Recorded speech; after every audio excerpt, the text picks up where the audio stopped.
This bold cherry color is a little much, but when I saw this at the thrift store, I immediately had an idea of what this could be and I had to grab it.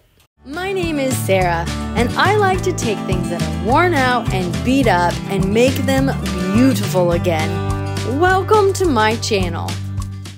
I was really excited about flipping this piece. As I look over it, there's a few little dings and nicks, but nothing I need to glue back together, nothing that needs patched.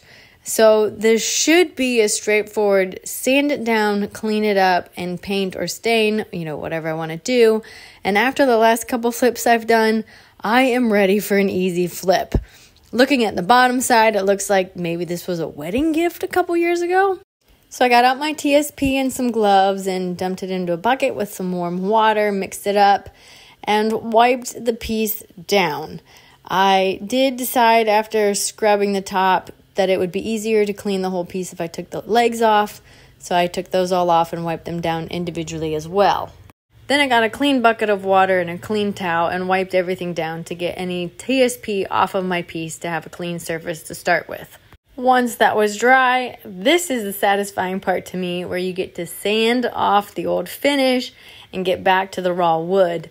I did start with a 180 grit sandpaper, and I decided it wasn't making enough progress after doing a good size section. So then I went down to 120 grit and I sanded everything with that, and then moved back to the 180 grit, and then I stopped there. Often I will go to 220, but I've heard that sometimes, I don't remember if it was with stain or with paint, you want to stop at 180. It's probably with stain, but I'm doing a paint wash on top.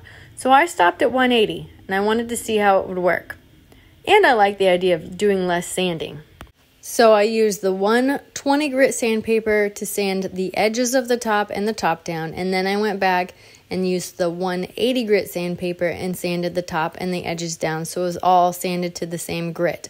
On the legs, I went to a 220 grit sandpaper, and that surprisingly knocked off a lot of stain and varnish. And on the legs, you could also tell that somebody had taken this from more of a brown stain to this bright cherry red stain.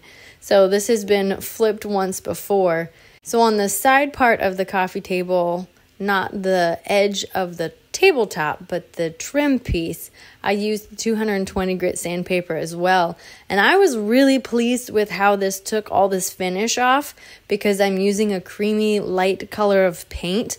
And this will mean that I don't have to combat that dark color or do a primer. I can just go straight into the wood. So this was very exciting for me, wanting a simple flip. So this little groove between the edge of the tabletop and the trim piece, I wanted to paint. So I need to sand that down to at least get the bumpiness. It looked pretty rough down in there, and so I needed to get it nice and smooth and clean so I can get a nice coat of paint down in there. And again, that came up super easy with a 220 grit sandpaper. This piece was ready to be refinished. With the sanding finished, I brought this inside to wipe down to prepare for painting. I did not want this outside where things could fall from the trees and land into my fresh paint. So I just wipe this down with a damp cloth and let it dry, and then I'm ready to come in with the paint. I decided I wanted to start with this upside down, since I'm doing a wash on the top but painting the base of this coffee table.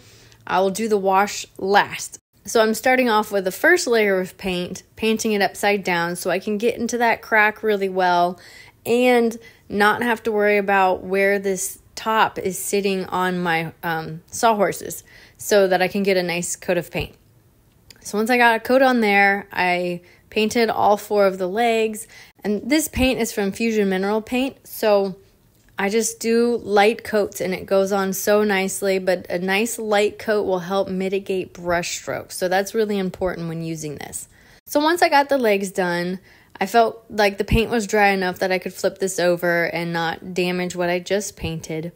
And I watered down my paint. I probably did about 30% paint, 70% water. It was definitely more than 50-50. To put this wash on, I did small sections at a time and just used paper towels to wipe it off. I probably could have gone a larger section. I'm still fairly new to doing this wash technique, so I just did small sections. And then I found if I had an area that dried too quick and was leaving streaks, if I used a portion of the paper towel that still had some of the paint on it that was wet, I could kind of smooth it out and smear it in. So it was just kind of, this is a piece of artwork. You go section by section and just kind of figure it out as you go.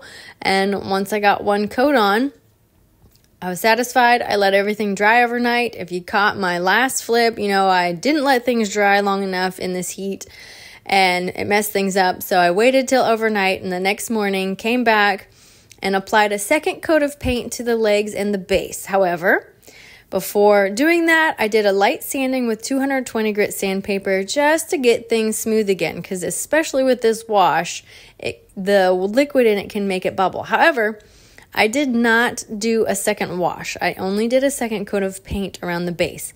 I also forgot to film that, so we'll just pretend you saw that and it's done and we have the second coat of paint on now. To prepare for adding a top coat, I am kind of wiping this down, but also doing a light sanding to just get the bumps out. And again, I was using these white paper towels, and I guess the edges were a little more rough because it was leaving all kinds of lint and things. So I had to go back and just once it was dry, wipe it down with a rag and do a little extra sanding. So I just wanted to make sure that I had a nice clean surface before putting on my wax. I'm using Fusion Mineral Paint's clear wax top coat, and I just need this doodad of a brush to wax it on, and then I will wax the whole piece and all 4 legs. I actually got distracted, took care of some things, came back, and then buffed all of it out with a rag. And I've heard it's helpful to use a rag of a similar color to your paint top so that if there are any leftover lint pieces, you don't see them. And I have found so far that works pretty good.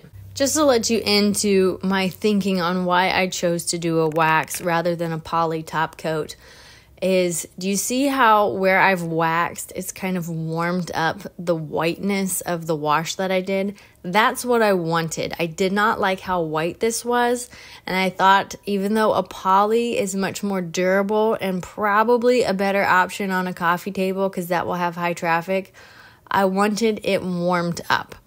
So I'm going to go with a wax, and when I sell it, I will say that it has a wax top coat so people will know. But I just like the warmth that it brings, and you can see this here. The buffing part is super simple too. I just take my rag and do circular motions and buff it until it has a nice smooth texture. There'll be a slight tackiness to it, but there's a definite difference between when you waxed it on and it's goopy to when you've buffed it nice and smooth. And I just kept going over it until I felt happy about how it felt with my hand. And it takes about a month or so, I think, to really harden and set. So just buff it till it's smooth and then let it sit. I buffed the legs as well. Those were super simple, just a quick buffing, nothing too hard. Now comes my favorite part, where we put this back together, which in this case, it's very simple. Tighten the 4 legs on. I'm going to bring it inside.